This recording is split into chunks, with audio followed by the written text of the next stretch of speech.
Welcome to Catholic Feedback. I'm your host, Keith Nestor. On this podcast, we connect the eternal truths of the Catholic faith with everyday life. Send in your questions and comments to feedback@catholicfeedback.com. This podcast is brought to you by Down to Earth Ministry, a ministry of stewardship, a mission of faith, and by the generous support of our patrons. For more information, please visit downtoearthministry.org. That's down, the number 2, earthministry.org. Let's get to it. Welcome to Catholic Feedback. I'm Keith Nestor, and on this podcast, we connect the eternal truths of the Catholic faith with everyday life. I want to take a quick second and thank all of you who've been sending me messages of encouragement, support, and questions, and even comments about what you've been learning and listening to on the podcast. It's been awesome because for me, this whole idea grew from what I've experienced in trying to digest a lot of Catholic content out there in the world that I find to be uplifting and very helpful to my faith. But yet sometimes I've walked away from some of it and felt, well, okay, how then do I take this thing or that thing that I've heard and make it part of my everyday life, make it connect to reality? Because if we don't learn to do that, then we can just be people who know a bunch of stuff, but haven't really shined the light of Christ on the world. And I think we all agree that what this world needs more of are Catholics who know their faith and live their faith boldly every single day. And that's what we're here to try to do. This week, we have a really interesting question that comes to me from Florence.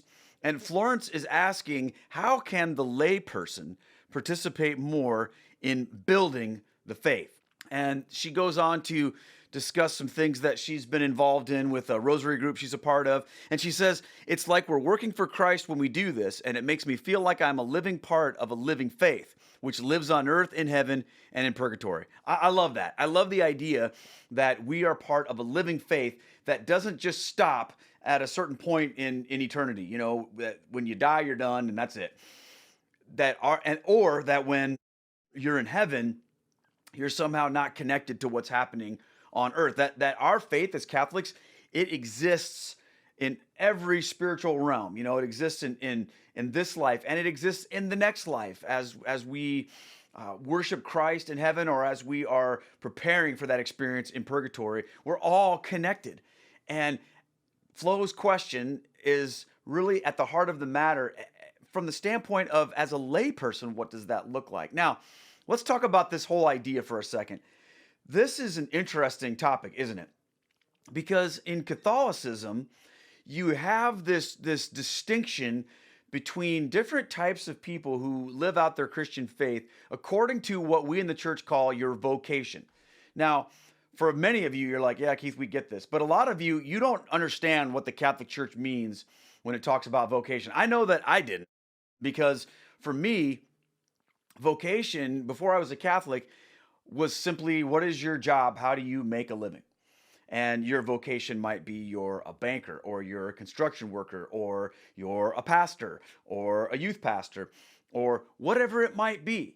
Your vocation had to do with what you did for your job. Well, in Catholicism, the word vocation means something different. Vocation has to do with your calling in life. And really, it's distinguished between whether you're called to be a person who is married and is raising a family, or whether you're called to be what we're going to refer to as religious. Now, I know this is going to be confusing for some people too. I know it was for me. So just let me share with you how I thought about it. For me, when I would hear Catholics talk about, we're here today to pray for all the religious people, and there was this distinction between religious and secular, I always thought like religious meant people who were Christians or followed a religion, and secular were people who didn't do that. Atheists or agnostics or didn't care about God. Well, in the Catholic Church, it doesn't mean that. In the Catholic Church, religious doesn't just mean only or everybody who believes in God. Religious means people who have dedicated their life completely and fully to their faith in terms of I don't know if I really want to say profession, but I guess that's just what I'm going to say. Meaning that they don't have another job, they don't go off and go to work, they don't have a family, they don't raise kids and get married, their life is set apart for God. So that could be obviously priests and nuns and monks, people like that who have taken a vow that sets them aside from the world. Okay? So a secular person, with regard to the context of the church, doesn't necessarily mean a person who isn't a believer in Christ. It's just a person who works a regular life. They work a regular job. They get married. They have kids. So this idea of a religious vocation or a secular vocation, it's a term that we have to come to understand what it means in Catholicism.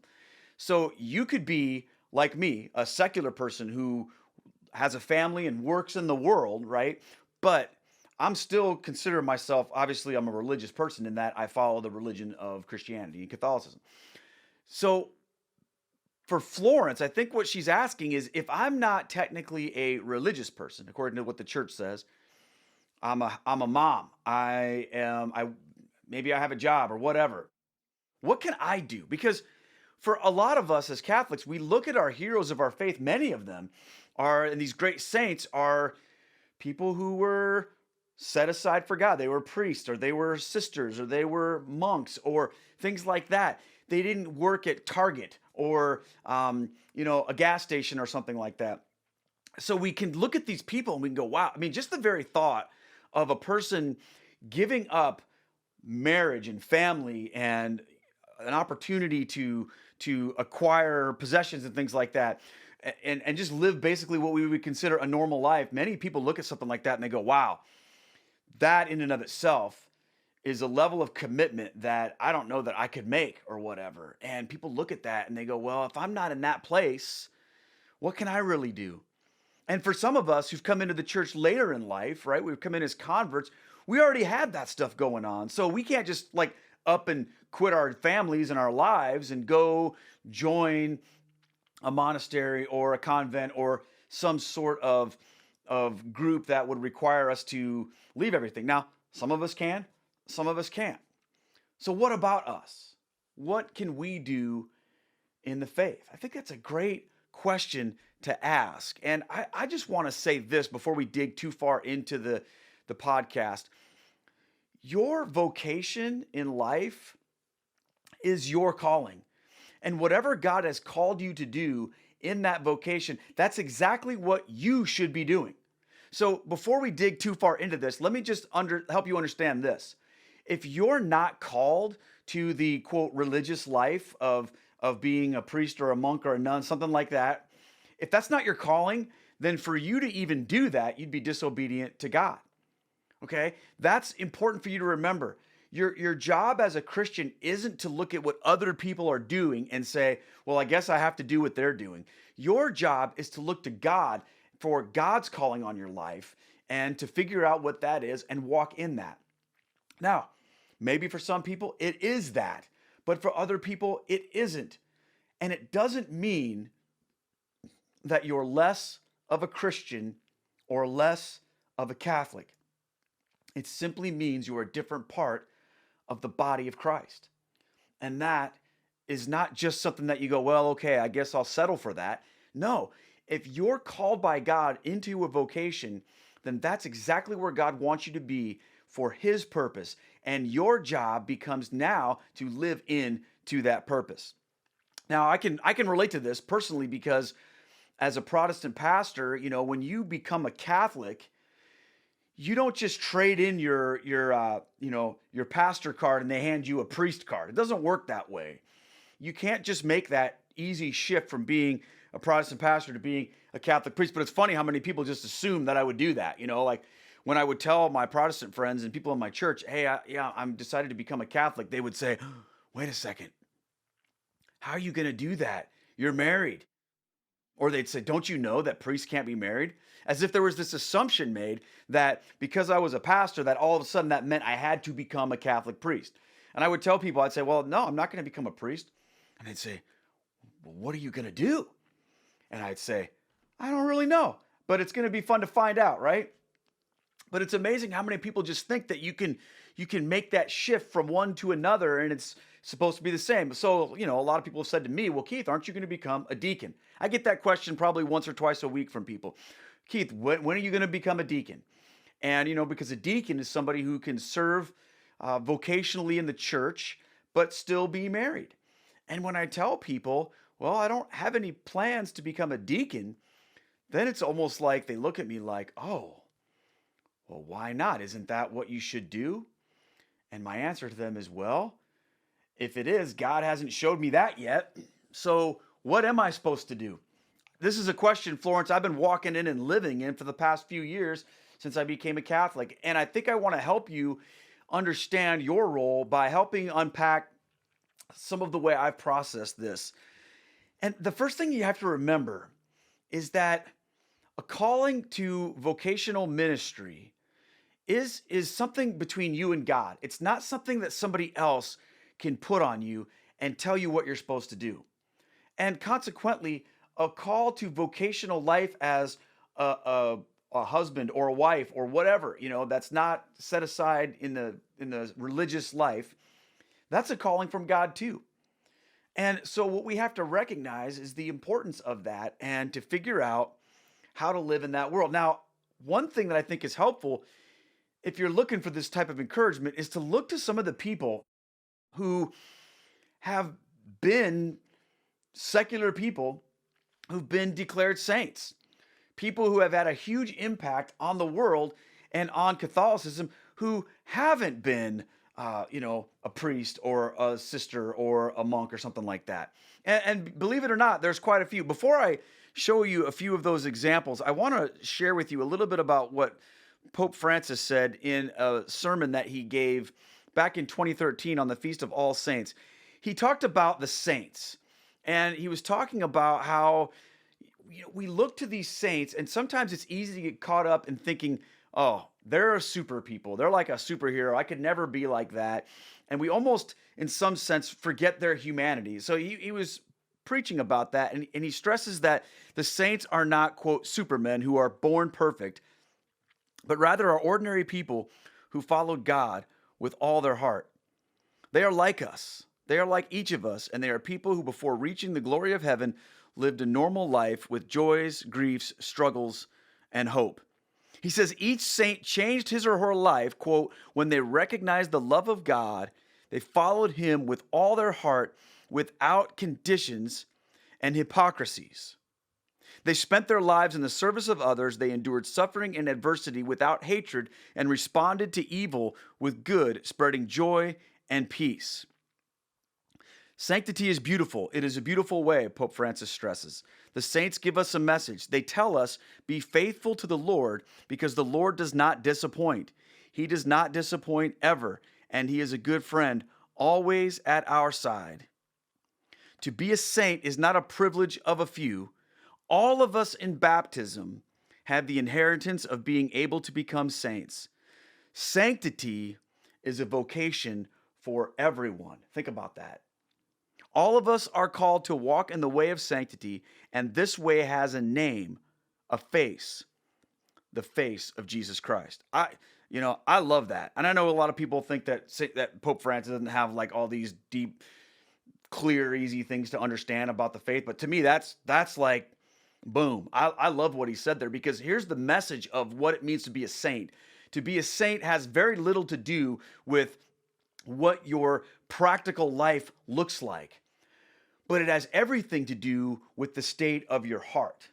And for some people, that looks like a vocational religious life. And for other people, it looks like a vocation to family and to a secular life. And that's okay. As a matter of fact, some of the saints that we look at are people just like that, Florence. They aren't people who were, quote, religious, but yet God has done amazing things through them. I want to talk to you just about a couple of them. I think for me, the one who's probably the most famous or the most well-known is Saint Juan Diego. Now, Saint Juan Diego was the person to whom Our Lady of Guadalupe was revealed to. So if you read the story of Our Lady of Guadalupe, you see this incredible story. He's a visionary, and he received apparitions of our Blessed Mother. And through Saint Juan Diego, God has done an amazing, incredible work. But he worked the fields and he wove mats for a living before the apparition. He was part of one of the lowest classes in Aztec society. We don't know much about his wife or a possible son or two that he had, but what is known is that after the apparition, he devoted himself to prayer and lived near the shrine dedicated to Our Lady of Guadalupe for the rest of his life. He was a regular guy who didn't become a priest. He didn't follow that because that wasn't his vocation. But yet, he's incredible, isn't he? He once said, "I am a nobody. I am a small rope, a tiny ladder, the tail end, a leaf." All he wanted to do with his life was lead others to our Blessed Mother and then ultimately to Jesus Christ. Okay? There are many saints like him, and that's important to think about. And a couple more, okay? I want to show you a couple more. There's one, Venerable Antonieta Mayo, born in 1930 to an upper middle class family in Rome. She was affectionately called Nenolina. She loved God at an early age. She attended Catholic school and was a playful girl until she was diagnosed with osteosarcoma, which was an aggressive form of bone cancer. Her leg was amputated and she was given an artificial leg so that she could keep playing with her friends.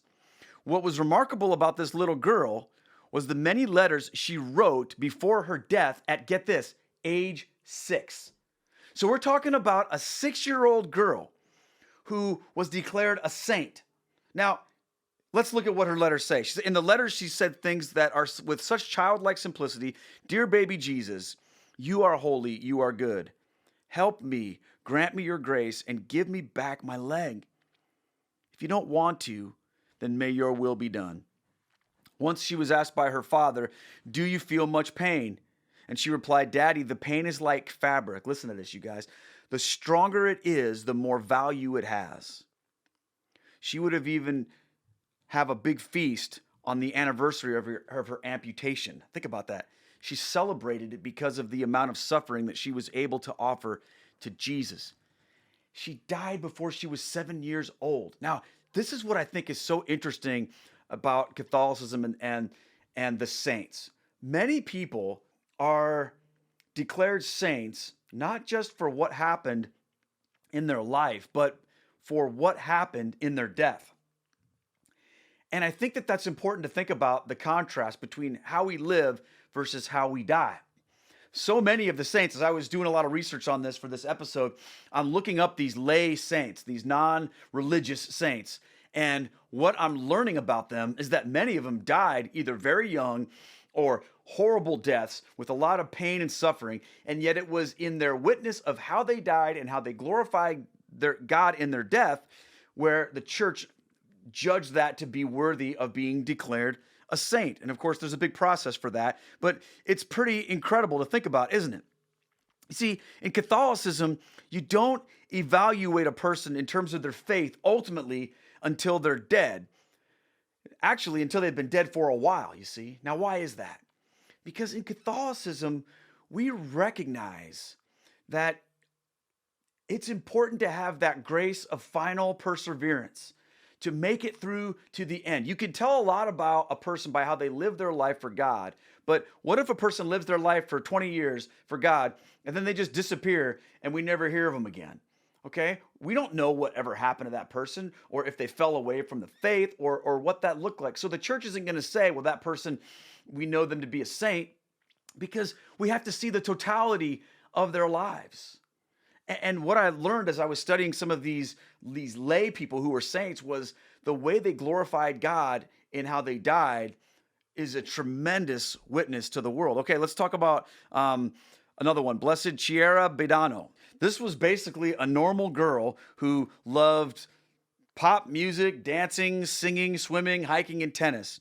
She was teased by her friends at school for being so strong in her faith, but she didn't care. She just lived her life as a good follower of Christ and just was like a normal kid. But what happened was at the age of 16, she was diagnosed with a terrible, painful bone cancer called osteogenic sarcoma.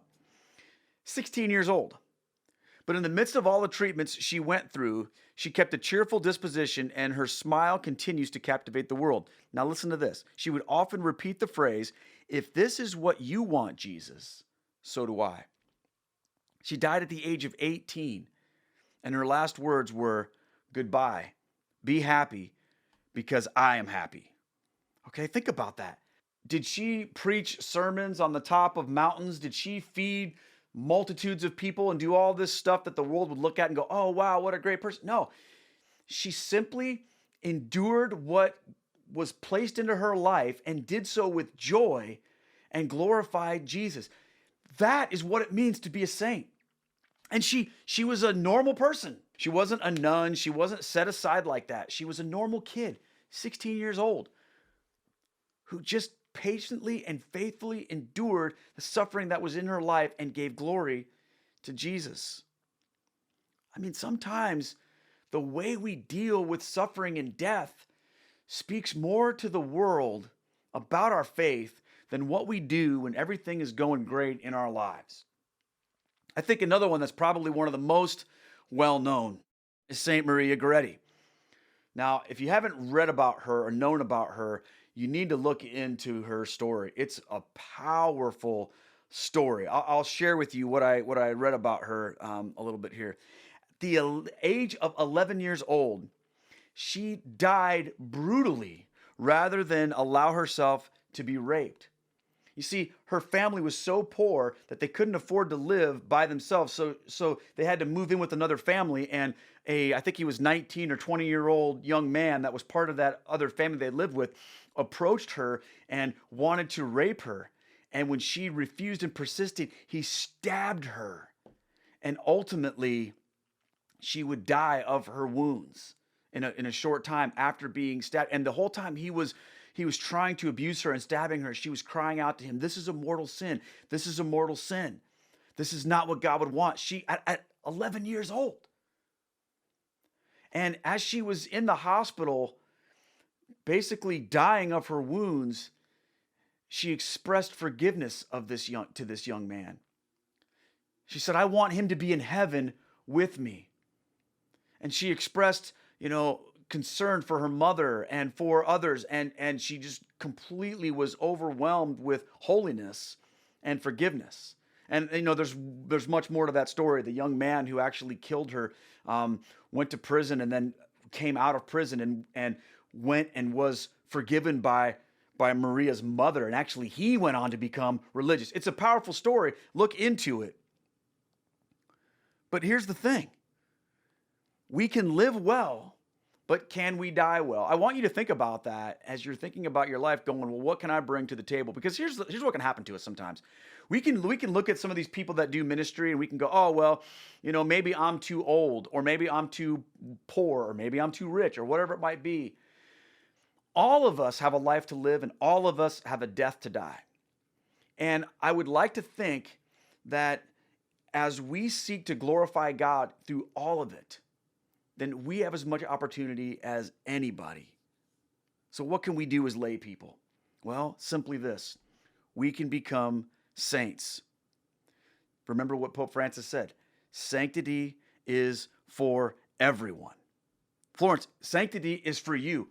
You are called to the same level of holiness and sanctity as anybody who puts on a religious habit or goes to a religious calling or vocation. You and I are called to the same level of holiness. It's just that it manifests itself in a different way, as our calling is in the secular world and other people's calling is in the religious world.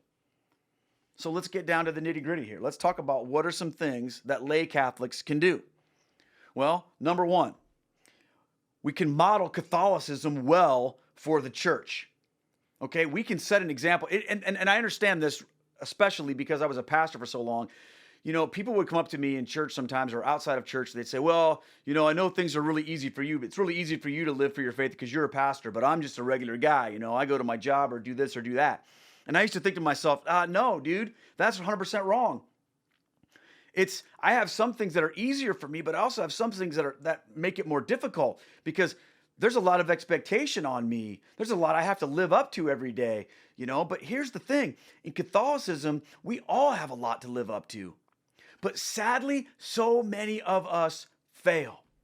So many people drop the ball, don't they? I can't tell you how many messages I get every week from people who watch my videos or hear my content and say things like this. Keith, I like what you're saying, but the Catholic Church you speak of and talk about and get all fired up, that just doesn't exist. All the Catholics I know are wishy-washy. They don't practice their faith. They don't know their Bibles. And, if I want to meet people who are really fired up about Jesus, I got to go down the road to the Protestant church. Here's what I say to that. I say, man, we have a lot of work to do, don't we? Because I'm not going to argue with somebody and say, no, that's not true, because that's their experience. Now, what I know to be true also is that there's a lot of Catholics who are fired up about their faith and know the Bible and know Jesus and all of that, just like there's Protestants like that. And there are Catholics who don't know their faith, don't practice their faith, and don't live out their faith. And there are Protestants who do that too. So I get the fact that it's a mixed bag everywhere you go. But what can you do as a layperson? One of the biggest things you can do is to set an example. Show people in the church, now I'm talking about the church first, show other Catholics in the church how it's done. Be there ready to pray. Be there with your Bible even. Whoa, wouldn't that be a radical concept, Catholics, to come to Mass with your Bible, and when the readings come, you're pulling your Bible out, and when your priest is giving his homily, you're right there with them following along? Be a good example. Be there in prayer. Linger afterwards and pray. Come early. Get in line for the sacrament of reconciliation without being ashamed of who sees you. Live your faith boldly. Be devoted. Be dedicated. Don't just stand there and look around and just endure your way through the week's Mass until it's done. Don't be that guy or that girl. Be an example to the church so that when somebody sees you and they want to know, well, how do I do this? Am I doing it? Let them know that you're a person there who's a good resource for them. So set an example for those within the church. That's huge. So we have to call each other to be better sometimes, don't we? We have to raise the bar, set our expectations, and set our standards higher for what we are going to be as lay Catholics, okay? There's too much of this lukewarm stuff going on. We've got to raise the bar, but it starts with us. We have to be the ones who do it. Our priests can't do that for us. Do you know that? Our priests can challenge us and call us to holiness and give us the tools that we need, but they can't set the standard themselves. We have to do that. So that's a huge job, Florence. And I encourage you to think about that. Number two, so we also have to model Catholicism well for the world. Because guess what? The world is looking at us too, going, man, those Catholics, they're a bunch of hypocrites. Those Catholics, they're a bunch of this, they're a bunch of that. Now, don't get me wrong. I'm not sitting here worked up about what the world's opinion of me is or what the world's opinion of Catholicism is. But what bothers me is when the world throws bombs at Catholicism and Catholics don't have any answer. They don't have an answer with their words, and they don't have an answer with their lives.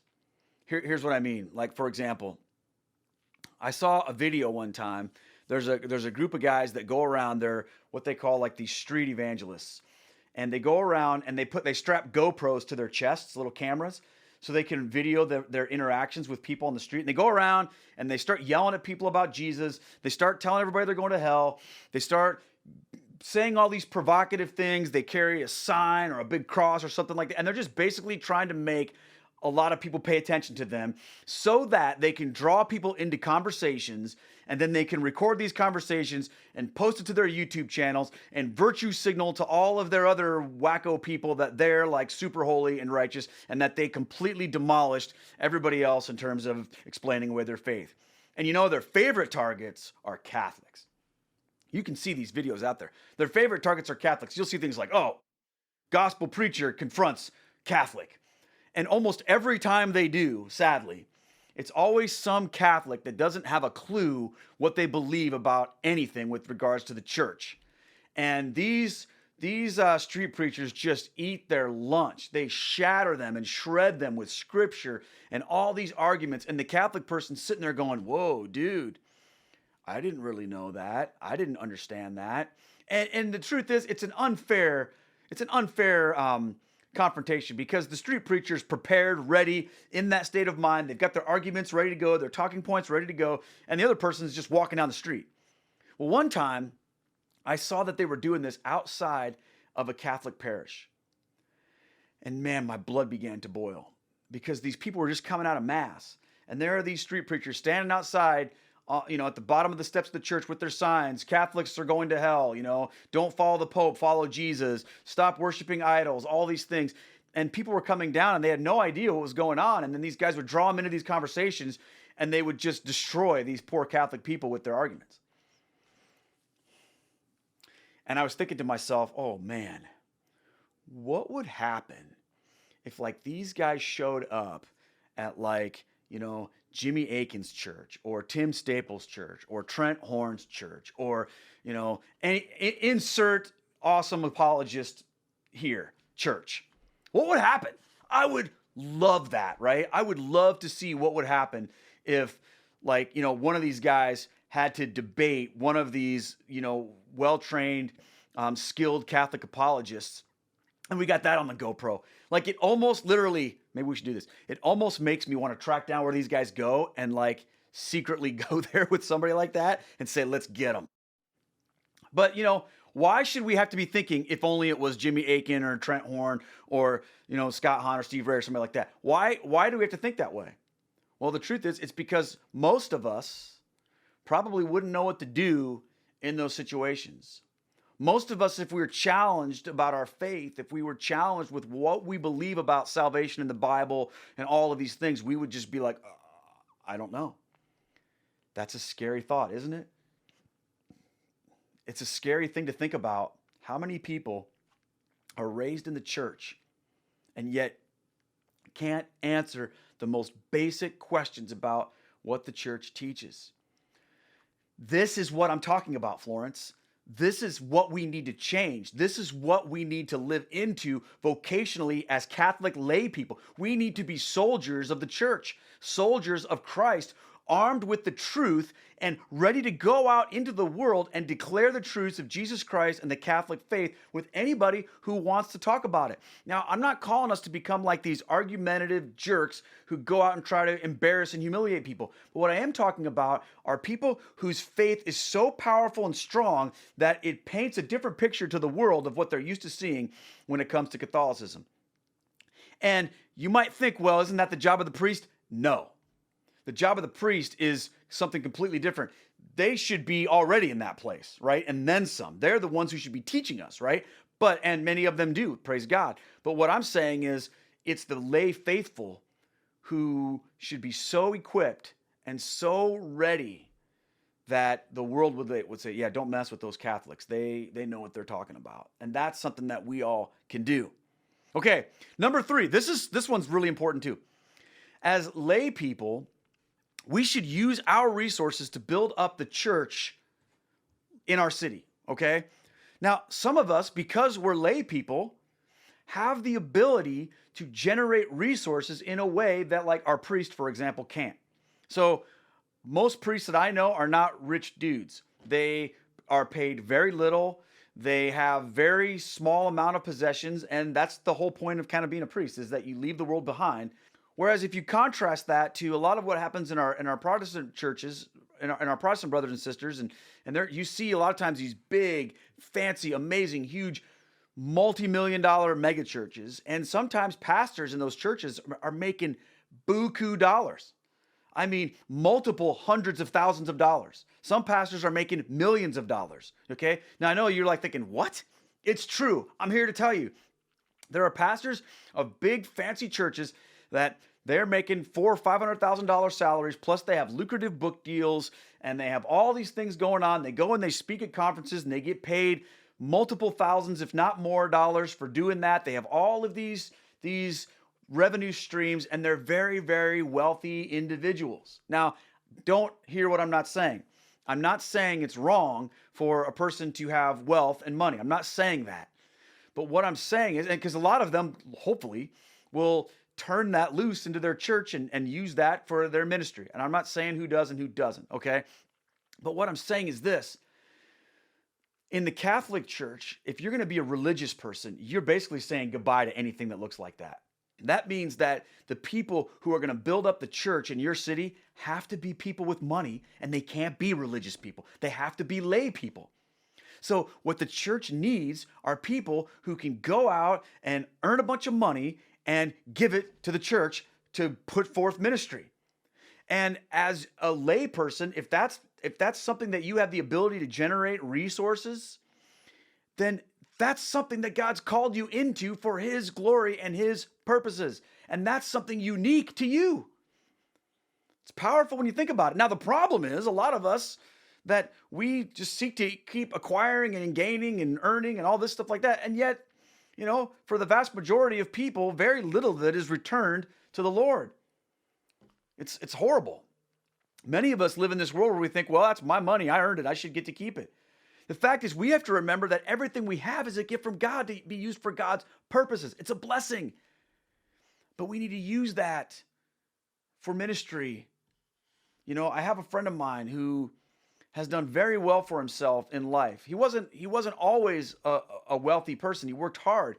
But when God brought him vast amounts of wealth, he basically took the stance in his life that I'm going to live in a modest lifestyle, and I'm going to basically look for every opportunity I can to bless others and bless God with my wealth. And that's exactly what he does. If you ever met this guy, you would never know in a million years that he's a multimillionaire. You'd never know it because he doesn't drive a fancy car. He doesn't live in a fancy house, and he buys his clothes at like Shopko. Okay. But yet this guy's got millions of dollars. Okay. And he uses millions of dollars for ministry.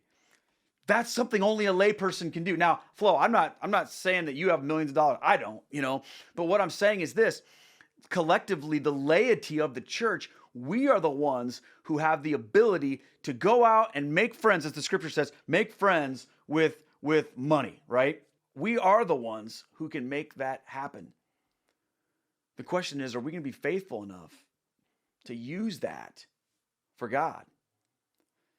So use your resources to build up the church. I mean, think about the people that were around Jesus. There were people that supported the ministry of the apostles and Jesus. They weren't rich guys. They weren't making money doing what they dropped their nets and followed. Matthew left the tax collection business. These guys lived off the generosity of others, as did many in the scriptures. You got to have that. There has to be somebody bankrolling the ministry at some point in time. Let's just say it like that. It can't be the religious. It's got to be the laity. So earn a bunch of money if you can, and give a bunch of money if you can. Support other people. Okay, number 4. What can lay Catholics do? You can serve where you can. You might say, well, I don't have a lot of money, Keith. I don't have the ability to give a ton of money. That's okay. You have yourself, and you can jump in and serve where you're needed. So are you doing that? Have you gone to your priest and said, hey, where do you need help? Where are we lacking? But let me caution you. You have to make yourself available in ways that line up with 2 things that are important. That line up with the needs of the parish, and that line up with your gifts. Okay? Your giftedness, what you're good at. Okay? Because if let's say you want to do something for the parish, but it doesn't line up with the need of the parish. Okay, let me give you an example. Let's say, hypothetical situation. Let's say somebody comes to the church and goes to the priest and says, hey, Father, I have this great idea. I want to start a ministry where everybody gets together and, goes rock climbing and rappelling. And we're going to have a rock climbing and rappelling fellowship ministry, and it's going to be awesome. Only 90% of your church is over the age of 70. Okay. Do you think that rock climbing and rappelling ministry is going to take off? You think that there's going to be a big need for that? No. And let's face it, oftentimes ministries get started in churches because some person shows up and says, hey, I really want to do something here. And the priest or the pastor says, yeah, okay, go ahead and do it. And then maybe there's nobody else in the church that has a need for that. I used to talk about that in my old church all the time. It says sometimes, we just as a church, we want to scratch where nobody's itching. And we do these programs, we do all this stuff because we think it'd be a good idea, or somebody else someplace else did it and it was successful. And we think, well, if we do that here, it'll be awesome. And then we go to try to do it, and then boom, just nothing happens. I've been involved with plenty of things like that. So what is better is when we can find an actual need that exists within our community or within our parish and say, okay, we need to fulfill that need. and that ministry and then step in and do it. Okay, so serve where there's a need. Number 2 is serve within your giftedness. Serve within your giftedness. Now, a lot of you guys know I used to be a youth pastor, right? And there would be people who would come up to me and say, "Oh, Pastor Keith, I love Jesus. I wanna serve in youth ministry." And I'd be like, "Okay, well, let's sit down and talk about what that looks like. And tell me why you want to work with youth." "Well, because I love Jesus." "Okay, but tell me why you want to work with youth." "Well, I just love Jesus and I just think that'd be cool." "Well, why do you think it'd be cool? Tell me about, like, do you love teenagers? Do you like being around kids?" "Oh, no, I hate kids." "Well, then why do you want to be doing this?" "Well, I don't know. I just thought it'd be fun." Well, then you go, "Okay, whatever." You get, and they hate it. If you're not gifted at something, that's okay. Just don't do it. It's okay. It's okay for you to say, "Yeah, I'm not cut out for that type of ministry. I'm not gifted in that area." So I'm a part of this amazing choir at our parish. And I'll tell you what, like when I joined the choir, I've been in choirs my whole life and have sung a lot and done different things. I mean, I'm not like the best singer in the world, but I know how to get through some of that.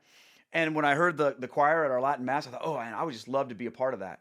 So I showed up and I was instantly like, "Whoa, these people are like classically trained, amazing singers and musicians." Now, not everybody in there is like, an opera star, but there are like people in there that, I mean, it's expected that you know your way through music and that you understand how to pronounce certain Latin words and that you can find your way through a complicated piece of music. Now, what do you do if somebody says, "Hey, I want to be a part of the choir," but they can't sing and they can't hold a pitch? You know what you do? It's really awkward. Oh, I used to be a worship leader at my old church. I can't tell you how many times people would come up to me because we had a rockin' band and it was cool. We had lights and a stage and everything. And it was kind of like almost a performance, right? And I think people would see that and they go, "Ooh, I want to be a performer on stage. I want to do that."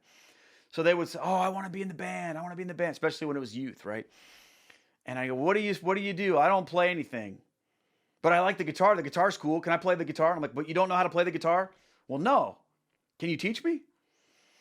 And it's like, okay, that's probably not going to go well. Or you get some, teenage girl who's like, "Oh, I want to be a singer." And then you put a microphone in her hand and it's like, the sound of 900 cats getting run over by a lawnmower. And you think to yourself, what am I supposed to do with this? Because sometimes people want to serve in ways where they're not gifted. Florence, everybody, do your priest a favor and be real about where your giftedness is and then find a way to serve in that area. Okay?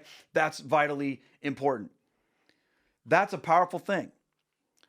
Okay, in closing, let me say this. Never underestimate what God can do through you. The most important thing is to follow your calling. Okay? That's a big problem. People are always underestimating what God can do through them. And I kind of feel like, Florence, to be honest with you, I kind of feel like that's where your question was coming from. You're saying, "Well, what can we do as lay people? I'm experiencing a little bit of this in the Rosary group, but is there more?" And I think, yes, there's more. There can be so much more than you can ever possibly imagine. But we have to let go of this idea that the real work of the ministry is left to the professionals, left to the priests and the nuns and the monks, all of that. That there couldn't be anything further from the truth than that. We're all called into this together. We're all part of the same body. We just have different functions. And you have to understand what that means for you. And you can never sell yourself short because you're not, a religiously called vocational person, okay? Don't sell yourself short. People ask me a lot of times, they say, "Do I miss being a pastor?" And that's a tough question for me to answer because some things about being a pastor, I think people don't quite understand. When you're a pastor, you're not just a guy who gets to preach and, write sermons and help people or whatever. You have to be a lot of things, especially if you're in a small church, okay? Which I've been in large churches and I've been in small churches. When you're the pastor in a small church, you're also the guy who mows the grass. You're the guy who changes the light bulb sometimes. You're the graphic designer. You're the set builder for the back of the stage. You're the worship leader. You're the youth person. You do funerals. You do weddings. You do everything, right? You're the boss if there's a a staff, a lot of these things. And I don't miss a lot of that, but do I miss the part of preaching and teaching and doing all that stuff? I'll tell you something. I really don't. I really don't. And here's why. It's not because I didn't love it. I absolutely loved it. But I had to go through this process that a lot of people have to go through, where you have to seek your calling and go, what am I actually called to do? And here's the big question, do I trust God with my calling? And I'm realizing that a lot of people struggle with that. Now, I can tell you personally, I feel like I have a greater ministry now today, even though I don't work for the church, than I did even as a pastor sometimes. Now, that's not to diminish the work that I did in my career. I'm just saying that following God into the church, it really did feel like I was leaving a lot of this behind, but I can honestly say now that God had a bigger picture than I ever could have possibly imagined. So I'm not a priest. I'm a secular person. I don't work for the church. I haven't taken a vow of consecration apart from the Lord. But what can I still do? Okay, I can still preach. I get asked to go speak in churches. I can still do that, right? I can still talk to people, which I do a lot of that. I can still write stuff. I wrote a book and I can write articles. I can do different things like that. I can create content for podcasts and YouTube. I can do all these things. I can serve in my church. I can even be part of the worship experience through serving in the choir. I can do all of those things without changing my vocation to be a religious. I'm a secular person, right? I can do all of that as a layman. And for me, here's why this is important. It's helped me to keep in perspective the whole relationship between God and me and calling. This is a big issue. I talked to quite a few pastors, actually, believe it or not, who are feeling the pull to Catholicism, but yet they're wrestling, as I did, with this issue of, yeah, but I'm a pastor, and if I become Catholic, then that doesn't work because I can't be a priest, and I'm a pastor. And I've been there.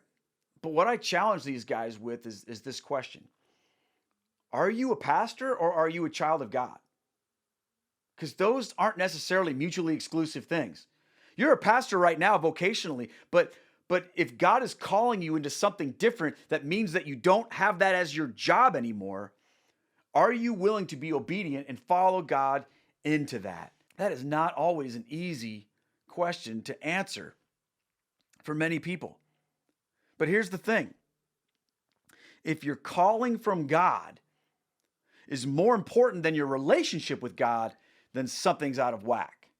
Now, I know that might sound a little strange to say, but hear me out. If what you think God's called you to do is more important to you than actually loving and being in a relationship with God, then something's out of whack. You've got an identity crisis happening here. You've attached more value to the thing that you're called to do than the one who called you to do it.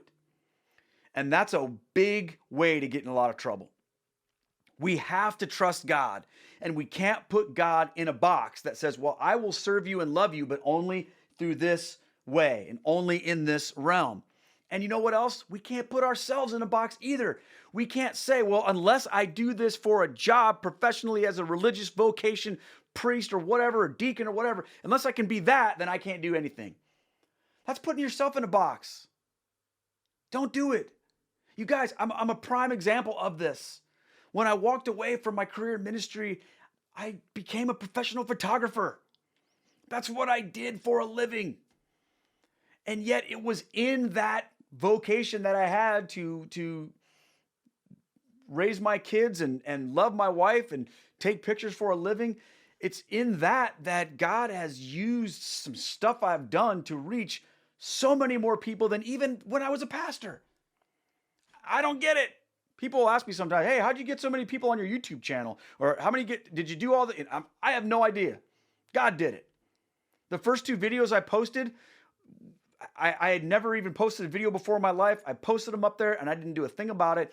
And boom, they just started getting followers and getting people watching. And then, fast forward, now this is what I'm doing all the time. It's amazing. I never would have thought that was possible. But, people say, well, Keith, when are you going to become a deacon? Seems like that would make sense. But I'll tell you this, when God calls me to, and not a second before, And to this point, he hasn't done that. He's called me to be right where I am. You see, we have to remember what it means to follow God. It's not a question of, do you love God enough to become a priest or a nun or a monk or something religious? It's a question of, do you love God enough to follow God into your vocation and trust that that is where you belong? Then dedicate your life to serving God in and through your vocation. Walk in faith, and if God calls you to make a change, then do it. He might call you into a different vocation. That's okay. If he does, do it. But never look at your life and feel like, well, I'm just nothing. I'm nobody. I can't do anything because I'm not, a set-aside religious person. Do the best you can with what you have and watch God work through it. And I'm going to leave you with this. Remember, and this is very important, Jesus is not looking for people to do great things for him. He's looking for people that he can do great things through. You get it? You understand what that means? You've got to realize that what you do isn't that important. It's what God does through you that matters. And he doesn't need you to have anything else for a vocation than what he's called you to do. You don't have to aspire to something that you're not called to do. But whatever you are called for your vocation, you do have to aspire to sanctity, to holiness, and most importantly, to letting God work in and through you and show yourself to this world. I hope that's been a helpful answer to your question, Florence. I know we kind of rambled a little bit there, but that's okay. For all of you guys that are looking at your lives and feeling like, oh man, maybe I'm supposed to become a priest. Maybe I should be doing this. Am I doing the right? There's never anything gained, you guys, from sitting back going coulda, woulda, shoulda. But there's everything gained from taking the next step forward in obedience. So maybe you've been wrestling with that. Maybe God's called you, somebody, to a religious vocation, but you're not sure you can do it. And you're sitting back going, man, I don't know if I can make the sacrifice. Hey, if God's calling you to do it, then it's time for you to do it right now. Make it happen. If God's calling you into some type of life that glorifies him and you know it, but you're scared, trust him. And guess what? If God's calling you out of something, friend, don't wait. Don't wait. I know for me it was really hard. I had a guy say to me once, who I just randomly met on a mountainside in Bosnia. We were sitting talking. He says, so you're not Catholic? I said, no. He said, why not? I said, well, because I'm a youth pastor and I work with kids all the time and I could never not do that. And his last words he said to me after hearing me kind of talk about how important I was, right, was he said, Keith, sometimes you have to let go of the good in order to receive something great. And I thought, wow, that wouldn't come true for me and what he meant for many, many years. But I never forgot it. It always stuck with me. And I think that there's probably somebody listening to this podcast right now who's going through something similar. You've got something good in your life and you can see fruit in it hanging out there, but there's something inside you that is calling you to something greater.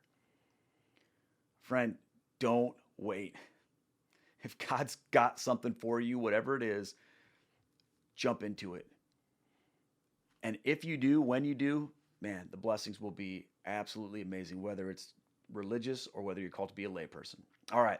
Hey, send in your comments to me at feedback@catholicfeedback.com. I would love to hear some more ideas from you guys for shows or questions that you have. I'm slowly working through the ones that you guys have sent me, and there's some great ones in there.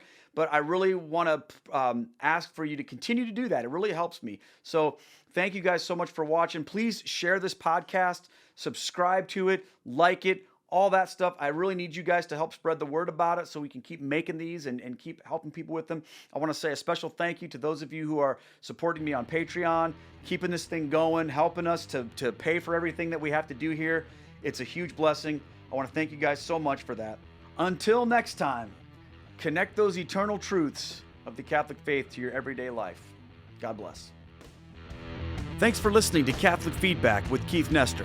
Send in your questions and comments to feedback@catholicfeedback.com. This podcast is brought to you by Stewardship, a mission of faith, and is also supported by our team at patreon.com/Keith Nestor. Please consider joining our support team. Catholic Feedback is a production of Down to Earth Ministries. For more information about Down to Earth or to bring me to your parish or event, visit down2earthministry.org. See you next time.